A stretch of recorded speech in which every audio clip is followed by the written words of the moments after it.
I'm Jake. I can't skate. And this is the Flames' 9th segment video.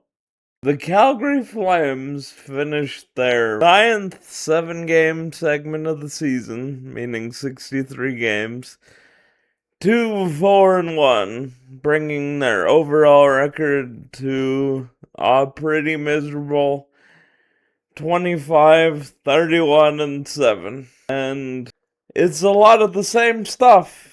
The stats will actually be a smidge less of a focus this segment. We're still going to talk about them because so much has changed in this segment.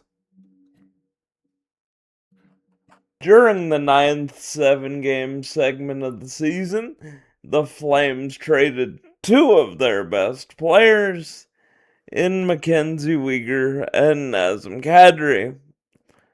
Coincidentally, Nazem Kadri is still the Flames' leading point scorer with 41 points.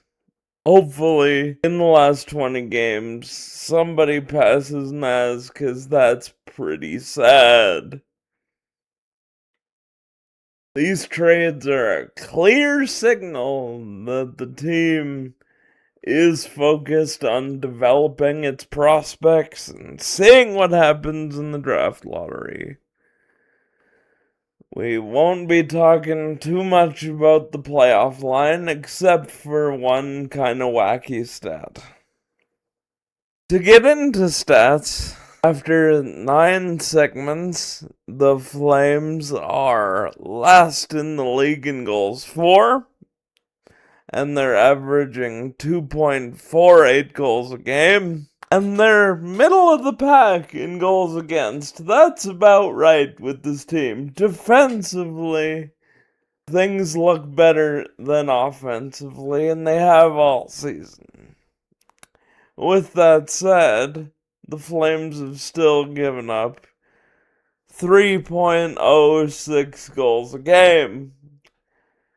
I assume most of you will have heard the phrase, the NHL is a 3-2 league, meaning most games on average are decided 3-2. So if you can win 3-2 games, you're likely doing well in the standings. Well, the Flames have proven after 63 games that they are not winning 3-2 games, because for the first time in any of the segments after the first, they are averaging at least 3 goals against to around 2 goals for.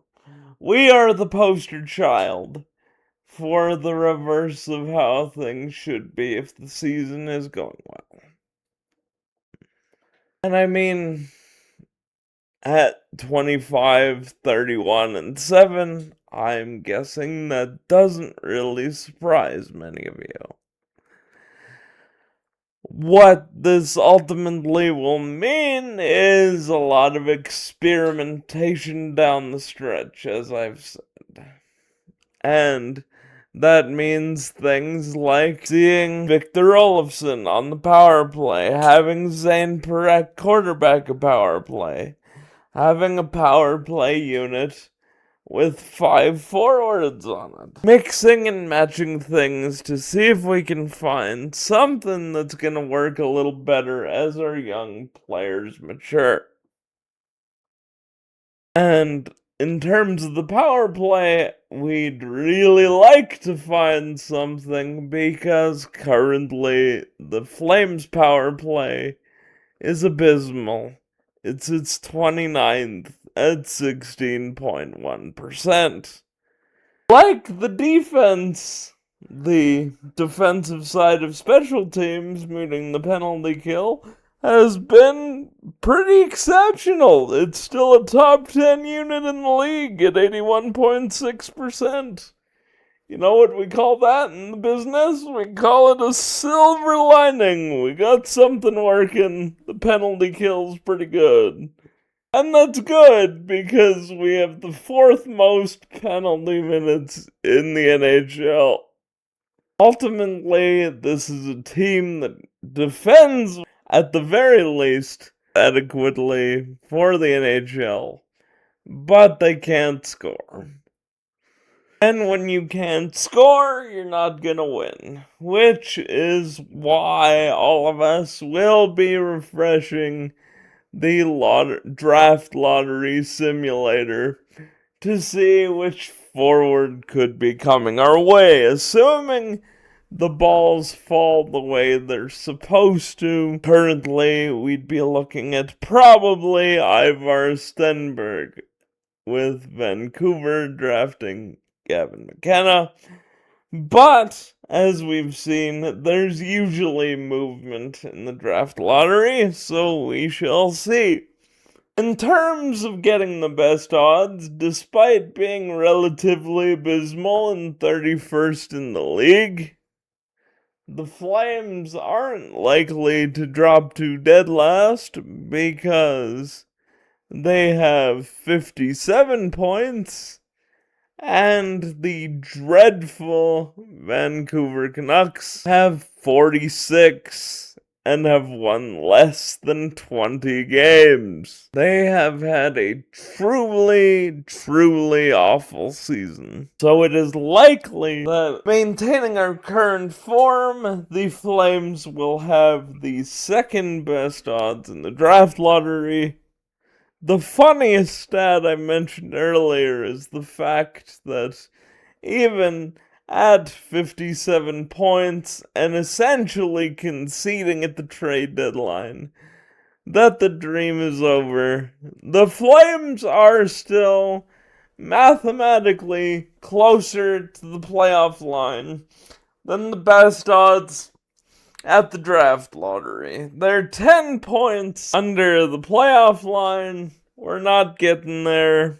Even I concede that.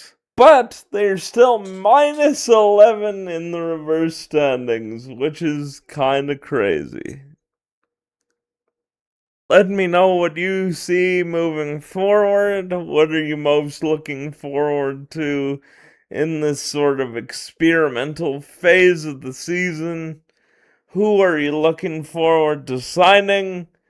We got apparently some college signings on the horizon, depending when those happen. They may have even happened already. Which players do you think deserve call-ups at the end of the season to get a couple of games in? Let me know. I love hearing from you guys, and I've had a lot of interaction lately, and that makes these so much easier to make for all of you. Do all the YouTube things, like, comment, share, and subscribe. And as always, go Flames.